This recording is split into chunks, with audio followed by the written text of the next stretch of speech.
Good evening. Thank you very much. Thank you, Bill. Bill Fisher, our very efficient Deputy County Executive. Thank you very much for that introduction. That was perfect. Welcome to all of you. It is my pleasure to be here to deliver the 2013 State of the County Address. Much has happened in our county in the last year, and there is much to report. As we begin, I'd like to welcome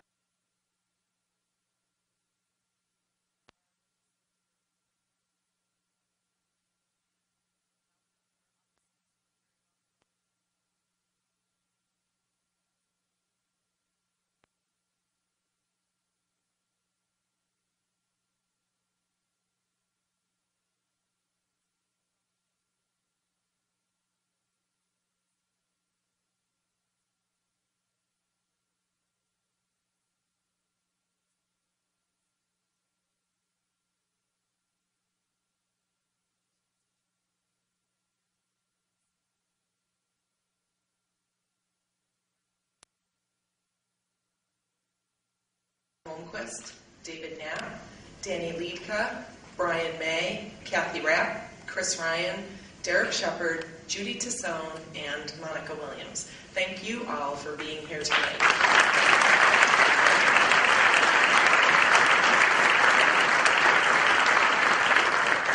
I'd also like to welcome for the first time legislators Chet Dzinski and Bob Andrews. Chet and Bob are the most recent appointments to the legislature, taking over for Bill Meyer and Mark Stanzik, who have both accepted full-time jobs in county government. Bill and Mark, thank you for your 52 years of service on the Onondaga County Legislature, and I look forward to working with you in your new capacities.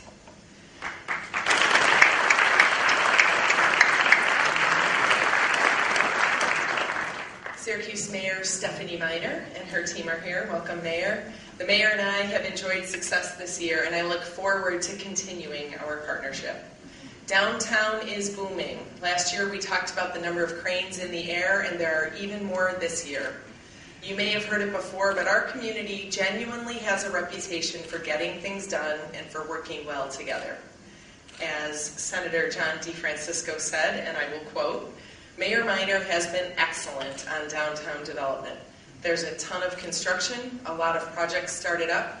Downtown is being reborn. Our elected officials here are the most cooperative I've seen in 35 years of public service. Everyone talks to each other. Everyone tries to work things out. When we disagree, but at least you can tell each other how you feel. Mayor, I agree with your bandmate, Senator John DeFrancisco. It's been a pleasure to work with you and your team, and I look forward to building on the successes that we've had. I'd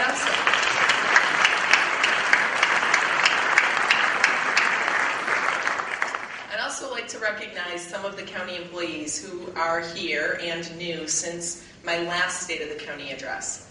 Steve Morgan took on the job as Chief Fiscal Officer in June of last year, and Steve has been excellent. In addition to managing his departments, Steve is charged with helping us set policy. A great example of the work he does is the recent plan to provide health benefits to retirees through a Medicare Advantage plan. This approach will provide a richer benefit package to retirees at a substantially lower price. When fully implemented, the county will save $4 million annually. In addition to Steve, we have some new department heads here with us. Please join me in welcoming our new Facilities Commissioner, Dwayne Owens, our Veterans Agency Director, Corliss Dennis, and our Probation Commissioner, Andrew Sisherman. I'm happy to be working with all of you.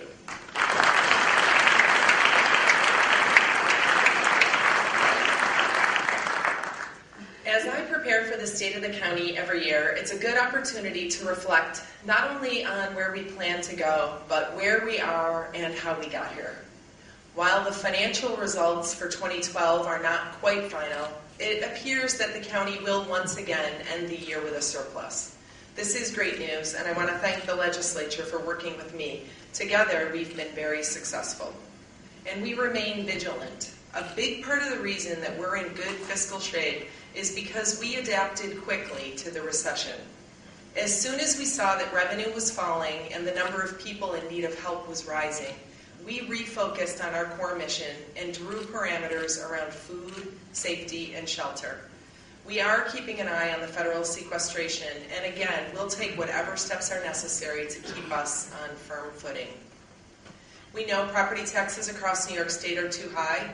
You've heard a lot about the unfunded mandates and the fact that we don't have complete control over our costs.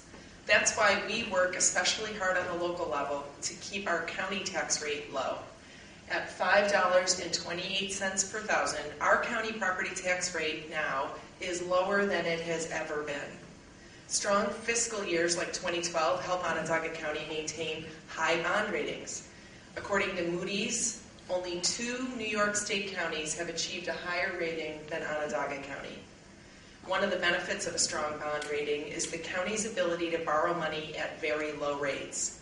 In 2012, we issued $51.4 million in general obligation bonds at an interest cost of 2.7%. It's our lowest rate in recent history. With people in need of work and the county in need of capital improvements, we seized the opportunity we had with the low cost of money available. And we have seen, though, especially at the federal level, that borrowing money without a plan for how you will pay it back can very quickly lead you to a crisis. That's why I'm happy to tell you that Onondaga County is once again leading the way in financial management. In cooperation with the legislature, we've set aside $5 million of our fund balance to account for the spike in debt payments we know will come to pay for the new capital projects which the county deferred in recent years. The county has a healthy fund balance, money which belongs to the taxpayers, but it's a non-recurring source of funding, and by applying it to a non-recurring expense, we will continue to stay healthy. Sales tax receipts are up in Onondaga County, and that's due in large part to the increase that we are seeing in visitors. There's many reasons why visitors are finding our community attractive. Our downtown area is being revitalized by development. Syracuse University and Chancellor Nancy Cantor continue to engage the community. And anytime you can pack more than 35,000 people into the Carrier Dome and sell out a Syracuse Crunch game on the same Saturday afternoon, you must be doing something right. But we also have, for the first time in a long time, a new entertainment destination. As a community, we partnered with the pyramid companies in the 1990s to build Carousel Center, and then again on its recent expansion, Destiny USA. The basic assertion to the taxpayers from the beginning, when Mayor Tom Young first proposed the deal, was that the increase in sales tax would more than offset the waiver of property taxes. There's been confusing information about the deal, but I'm here to tell you that the project is, in fact, spinning off millions of new sales tax dollars to our city and to our county. Today, Destiny is open and thriving, and our whole community is benefiting. It's not just the taxpayers who benefit. In 2013, more than 5,000 people will be employed at Destiny USA, and 400 more continue to work in construction jobs that are related to the project. Much of the sales tax growth that we're seeing is generated specifically by Destiny, and it's from people who are visiting us from outside our area. This slide shows where U.S. shoppers came from during one recent week. Destiny's investing hundreds of thousands of dollars to advertise our region in Canada and across New York State. Recent projections show that 23 million people will visit Destiny USA in 2013, and the community is seeing the benefit which was promised long ago. There's also collateral benefit that we get from having Destiny USA as an attraction. Destiny helps us attract conferences and conventions, which generate both room taxes and more sales tax. As you may have heard, Onondaga County was chosen as the site of the 2018 U.S. Bowling Conference. This event will attract 80,000 visitors. Major thanks are due to County Legislature Chairman Ryan McMahon for his work securing this exciting opportunity for our community. Along with the Convention and Visitors Bureau, Ryan has been campaigning heavily for us and even traveled to Texas personally to make the pitch to them directly. Thank you, Ryan, and thank you to the Convention and Visitors Bureau for making this a reality.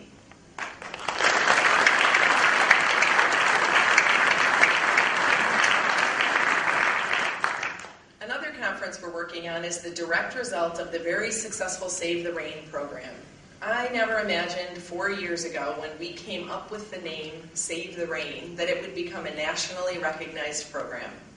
We're now working with Judith Enck, the EPA's regional administrator for New York, New Jersey, and Puerto Rico, to host a national green infrastructure conference here in Syracuse.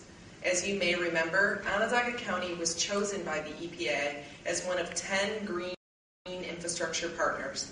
We're inviting the other partners to a convention here to learn from each other and share what we know with the communities that are following our lead.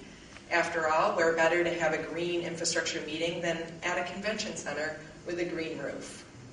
Save the Rain has been wildly successful, and it's thanks in large part to the hard work of Deputy County Executive Matt Millay, WEP Commissioner Tom Rhodes, the hardworking men and women in our Water Environment Protection Department, and the many outside contractors who are working very hard on behalf of Onondaga County.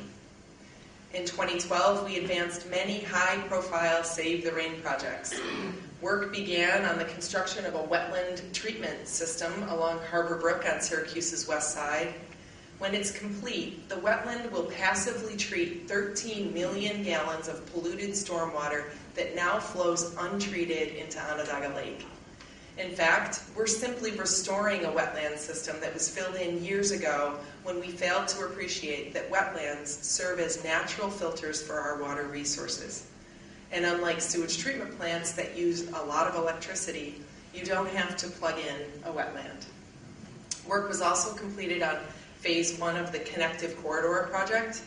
I was honored as our community was recognized by the U.S. Green Building Council for our community's close collaboration on this project. I applaud Chancellor Cantor for her leadership on this transformative project and thank her for agreeing, very late in the process, to allow us to include Save the Rain in the project's design. Today, when you drive down Genesee Street, in addition to wonderful green bike lanes, you'll see rain gardens, new tree plantings, and parking areas paved with porous pavement, all helping us in our efforts to clean and protect Onondaga Lake. I encourage all of you to visit our new Save the Rain website. Last year, we launched an updated and improved site that includes all of the details on every Save the Rain project, including technical drawings and project specifications. The public owns these projects, and we take great pride in ensuring that this information is accessible and available to those who want to see how we are investing their tax dollars. I'm very pleased to announce that we have completed work on the War Memorial Water Reuse Project, and that in doing so, we won a $750,000 grant from New York State's Environmental Facilities Corporation to help offset the cost of the project. We were successful in securing these funds because this unique project uses state-of-the-art treatment technologies and demonstrates that stormwater can be reused as a resource rather than simply dumped in a sewer. Instead, we're capturing and storing the rainwater off the War Memorial's roof, treating it on site, and using it to make ice for the Syracuse Crunch. This year, we'll expand the use of the system to help with irrigation at the Everson Plaza and around the War Memorial. Our Save the Rain program is not a responsibility that we take lightly. 4 years ago, we were given an opportunity to do things differently, and we have an obligation to do the job well, share our story, and help other communities share similar success. And there are many communities seeking to learn from our experience. To the chagrin of his family, Deputy County Executive Matt Millay has visited 11 communities in the past 2 years to tell the story about how we save the rain in Onondaga County. I appreciate very much Matt's willingness to be our ambassador. It's been a very valuable investment. I'm equally appreciative of Matt's wife, Lori, who holds down the fort with these 3 little guys while Matt is away, telling our story and earning invaluable feedback.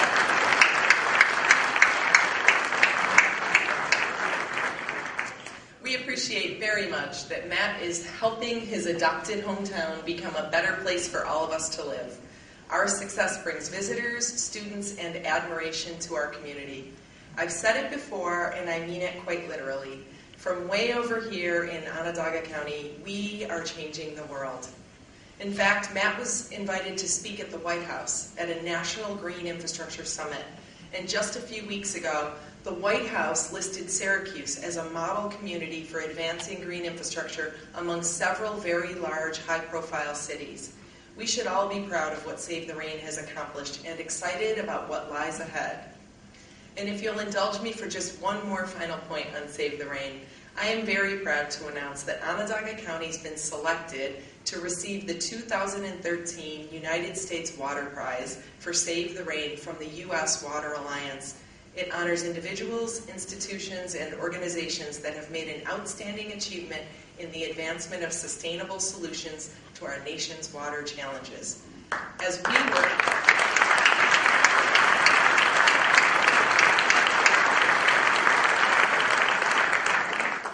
I told my husband I'm water, I'm not sewer.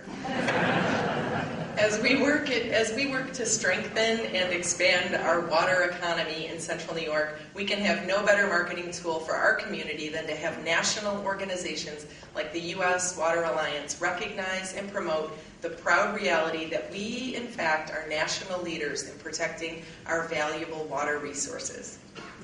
A great partner in our effort to clean Onondaga Lake is Honeywell. As you may know, Honeywell is spending $450 million to do its part. There's been much activity on the site, and Honeywell recently opened the Onondaga Lake Cleanup Visitor Center, where the public can see the progress firsthand. Thank you to everyone at Honeywell for all that you are doing.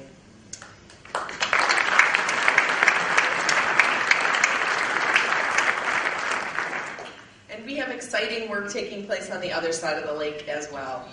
Democracy was born on the shores of Onondaga Lake. 5 nations came together to form the Haudenosaunee Confederacy, and they're a key part of our region's history. We have formed a public-private partnership with the Onondaga Historical Association, the Onondaga Nation, the Friends of Historic Onondaga Lake, Lemoyne College, and Syracuse University to create the Haudenosaunee Heritage Center at Ste. Marie among the Iroquois. Planning is already underway and will continue throughout this year to tell the story of the Haudenosaunee history in relationship to our community, state, nation, and the world. It's an important story to tell, and this partnership will ensure that it's told accurately.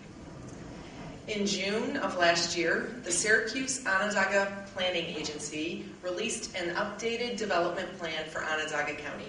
It's available at future.ongov.net, and I encourage all of you to read it.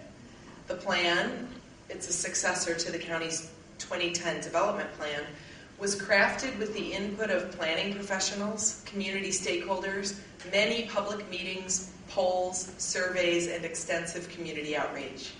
It's interesting, and I think compelling, that what came out of this process is very similar to the 2010 plan.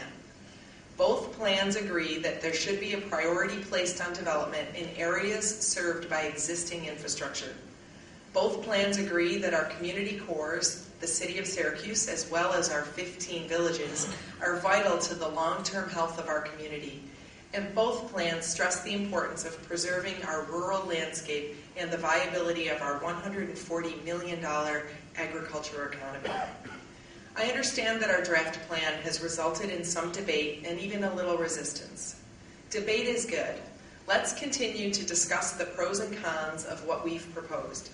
I want to assure everyone in Onondaga County, however, that this plan was developed with the best interests of our taxpayers, future residents of Onondaga County, and our children in mind.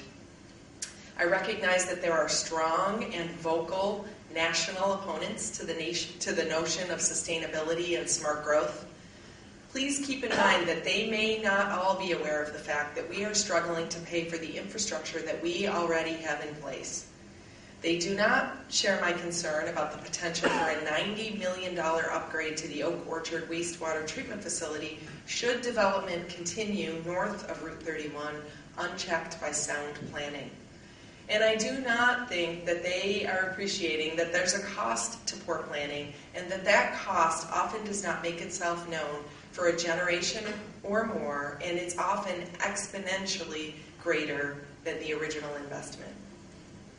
As a matter of fact, in an effort to balance the rhetoric from the outside, let's look at what an expert on Onondaga County thinks about the value of good planning and smart growth. Please take a look at this, and I quote, "Onondaga County's goals include a vibrant, growing economy, a high quality of life, and fiscal strength. Our strategies in response to change require cost-effective infrastructure, sustainable development practices, and stewardship of our environment.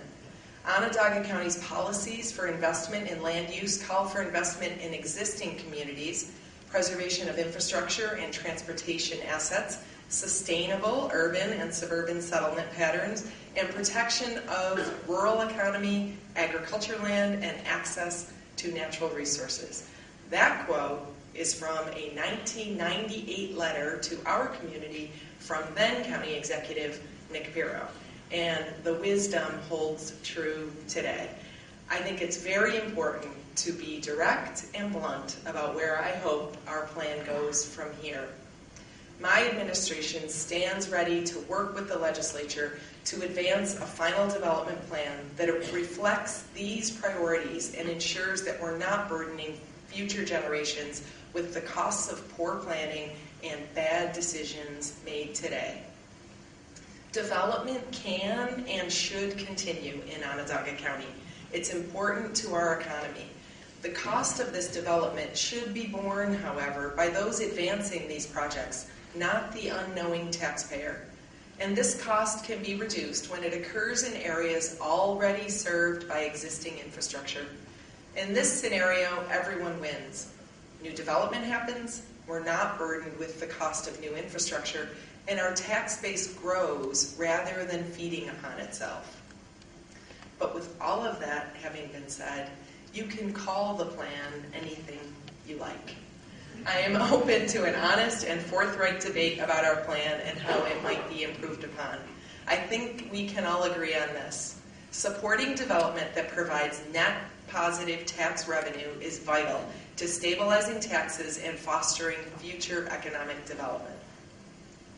In an effort to further these priorities, I will, once again, submit to the legislature a proposal to authorize funding for our Sustainability Pays initiative.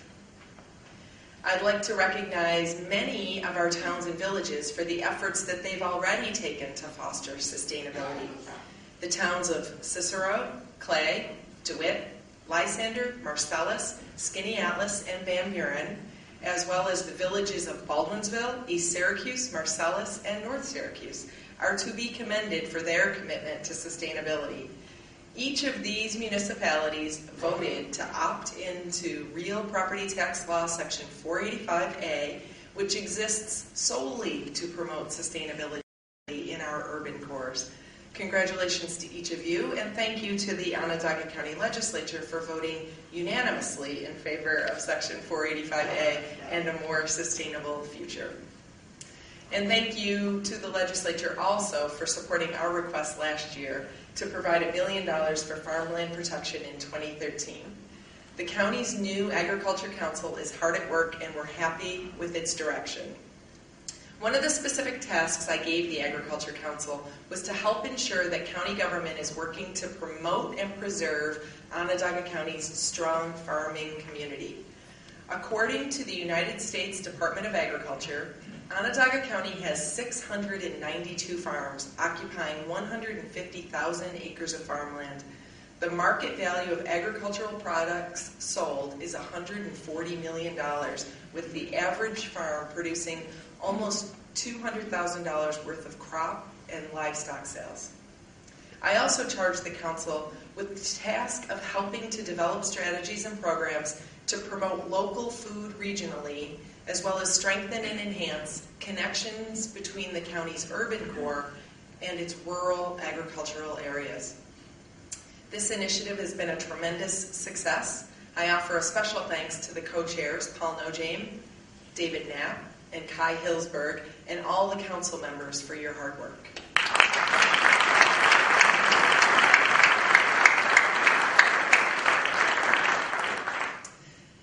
You may have noticed that for the second straight year, our region has had more success than any other with Governor Cuomo's Regional Economic Development Council competition.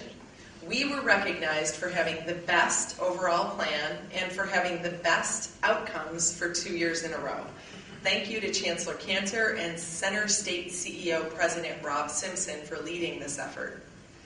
And the Regional Council isn't the only good economic news in our county. Our own Department of Economic Development, led by Mary Beth Primo, has had a great year as well. Our Onondaga County Civic Development Corporation, which we call OCDC, and our IDA facilitated $194 million in private capital spending in Onondaga County. The first business to qualify for our IDA's new adaptive reuse pilot is Bitzer Scroll. We created the new pilot in 2012 to encourage the redevelopment of Onondaga County's existing industrial infrastructure and ultimately raise the value of commercial properties across the county. Bitzer Scroll expanded its Onondaga County presence to accommodate its growing research and development and manufacturing needs. Bitzer relocated to the vacant John Deere building, and over the next 5 years will add 56 new well-paying jobs. In other good economic development news, OCDC assisted with the issuance of $142.7 million in bonding for St. Joe's Hospital to significantly expand and modernize its facilities on the north side of Syracuse. And Southern Wine and Spirits of upstate New York is nearly doubling its warehouse and distribution facility in the town of Salina, cementing its position in Onondaga County. OSIDA and Cisco Syracuse closed on a pilot agreement for Cisco's $20 million expansion and renovation of its distribution center in the town of Van Buren, and consolidation of its Western New York operations to its Onondaga County facility. Tessie Plastics in the town of Elbridge worked with OSIDA on its 100,000 square foot manufacturing expansion to accommodate its growing plastic injection molding operations, bringing Tessie's approximate number of employees to 725.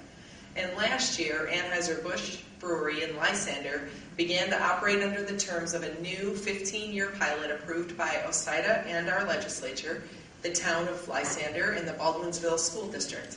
Thanks to the new pilot, Anheuser-Busch InBev agreed to invest more than $7 million in its canning capacity in its brewery.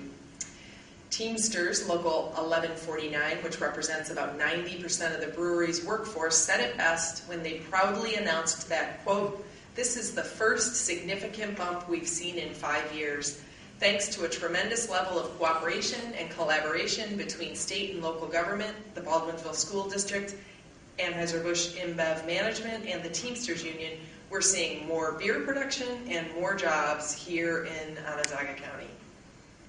The good news on the job front is thanks to a smart team of people in our Economic Development Office who listen to businesses about what they need and then respond effectively. Also in the last year, in cooperation with officials in Cayuga, Oswego, and Madison counties, we set up the Foreign Trade Zone under a modern, flexible framework, and I'm pleased to share with you that just a few weeks ago, the United States Department of Commerce approved a reorganization of the county's long-dormant Foreign Trade Zone. Foreign trade zones can help businesses reduce costs, which can lead to more competitive U.S. operations, thereby helping to maintain U.S. activity and jobs. By helping local employers remain competitive, zones can contribute boosting employment opportunities and encourage increased investment in the United States facilities. As you can see, we've had great accomplishments on the economic development front. And to be even more successful, we need to continue to lower property taxes and to make government more affordable. We know we need to continue to modernize our system of government, and that by doing so, we can save money.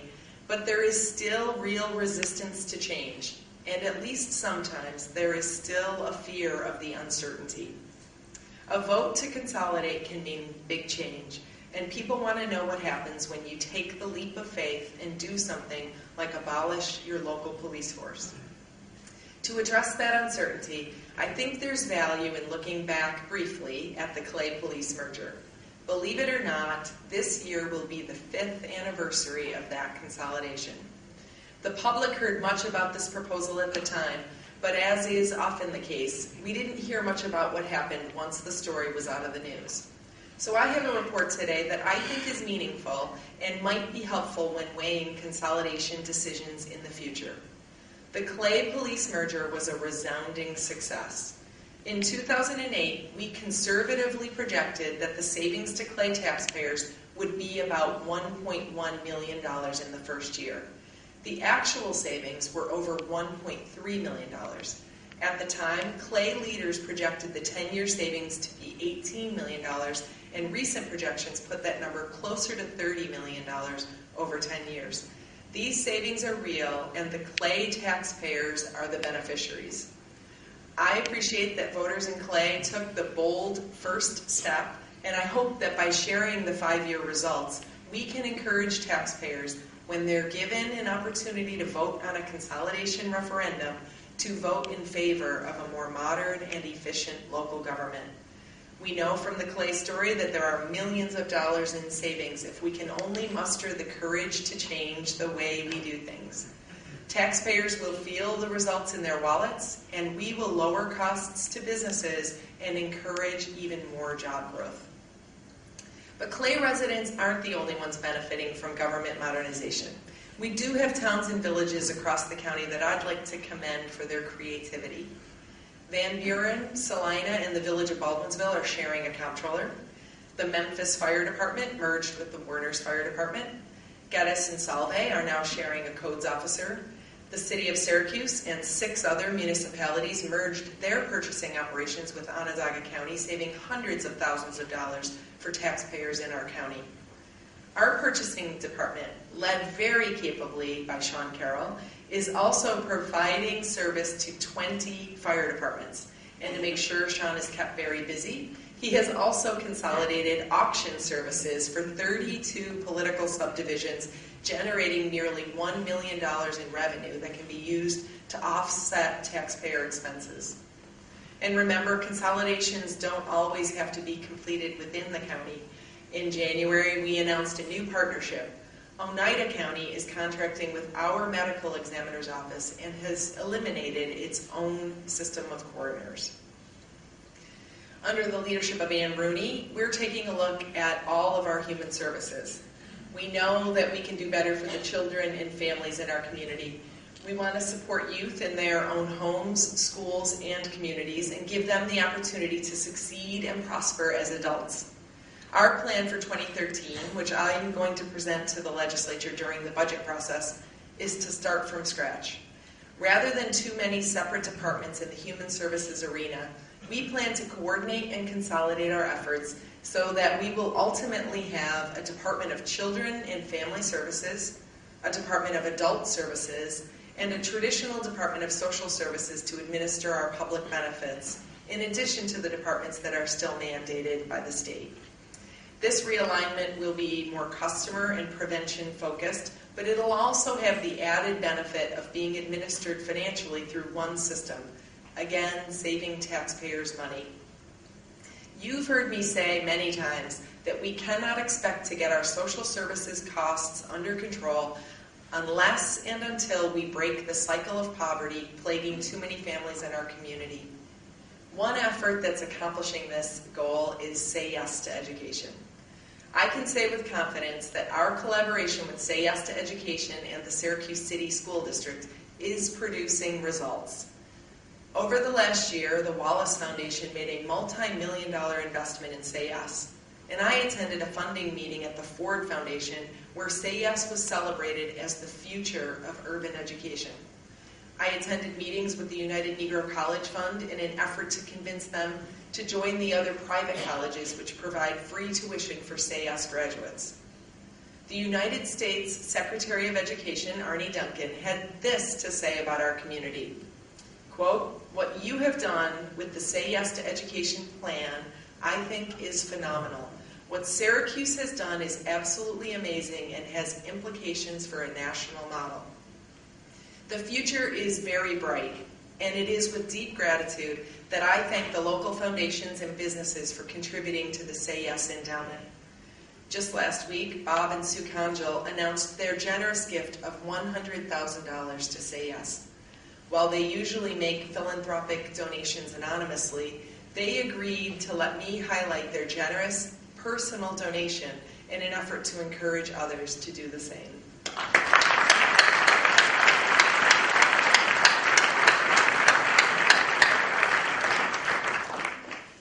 Okay, now, because the county charter requires that I deliver technically the state of the county, please let me turn to a more technical response for just a couple minutes. I caution you that the following can be a little dry, but it offers a good analysis of where we are. To confirm our belief that we're headed in the right direction, we now have an independent outside source. The New York State Comptroller has adopted an evaluation system for municipalities across the state. Called the Fiscal Stress Monitoring System, this program seeks to identify local governments that are in fiscal stress. There are two major components of the monitoring system, a financial indicator and an environmental indicator, and each component is broken into subgroups. The State Comptroller has assigned points to each indicator and then weighted the categories to give an accurate indication about the fiscal health of a municipality. We think it's a valuable exercise to run the county through the analysis, and here's what we found. The way the system works, the lower the score, the stronger your fiscal health. The maximum number of points a county can be given on the financial side is 29. The county was given 2 points in the area of fund balance. To achieve a perfect score, the State Comptroller wants to see a general fund balance which exceeds 20% of total expenses. For Onondaga County, this would mean a fund balance in excess of $147 million. While some have said our fund balance is too high, financial managers would like to see it even a little bit higher, and for that we were assigned 2 points. Given the 50% weighted value of that measure, Onondaga County's score is 12.5%. On the other financial indicators, the county scored very well.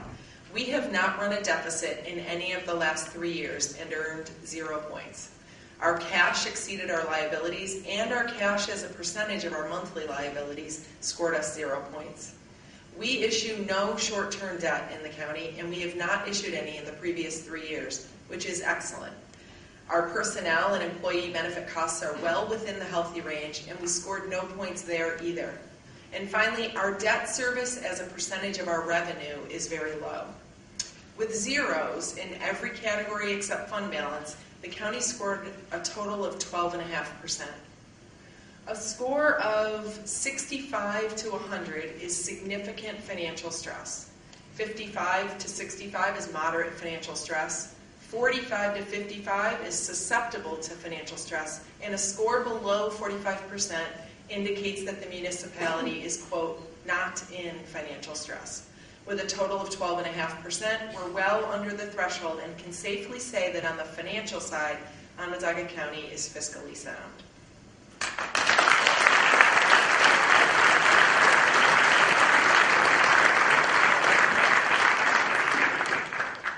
The other major category is environmental, and there are a possible 27 points which can be scored. Here's how things look in Onondaga County. With our population up in the last census and our median age growing only slowly, the county scored 0 points. While our child poverty rate is below the New York State average, the rate of our change earned us a point, with a 10% weight associated with the point. Onondaga County is at 2.5%. With our property values growing, we scored another 0, and our unemployment rate is trending down. Our overall unemployment rate is staying below the state average. We earned 2 more zeros. The only other place we get a point added is in our total number of jobs. The county lost 249 jobs between 2010 and 2011. With our own staff reductions inside county government, we are probably responsible for that number, and we will accept the ding. With another 10% weight for that point, our total has grown to 5.83. The county's limited reliance on federal and state aid relative to our overall budget and our ability to stay well under our constitutional tax limits earns us more zeros. And finally, The fact that our sales tax receipts exceed the consumer price index earns us our final zero for a total of 5.83%. Again, a score over 65 is significant financial stress, 55 is moderate, 45 is susceptible to financial stress, and below 45 indicates that a municipality is not in financial stress. The 5.83% is far below any indication that we suffer from fiscal stress.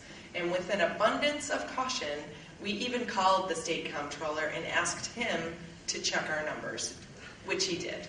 There should be no surprises when the state reports the fiscal health of local municipalities. There will be few, if any, that are able to claim a more solid financial footing than Onondaga County.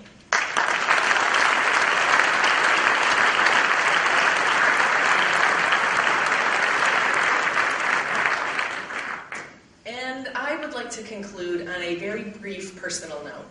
When I asked the voters to allow me to take on the job of county executive in 2007, I told them that I wanted to make Onondaga County a place where all of our children could thrive. You've given me the last 5 years with an incredibly talented and generous team of professionals. I've surrounded myself with the most loyal, hard-working group of people anywhere, and I ask only that you judge us on our accomplishments. My husband Mark is here tonight with our oldest son.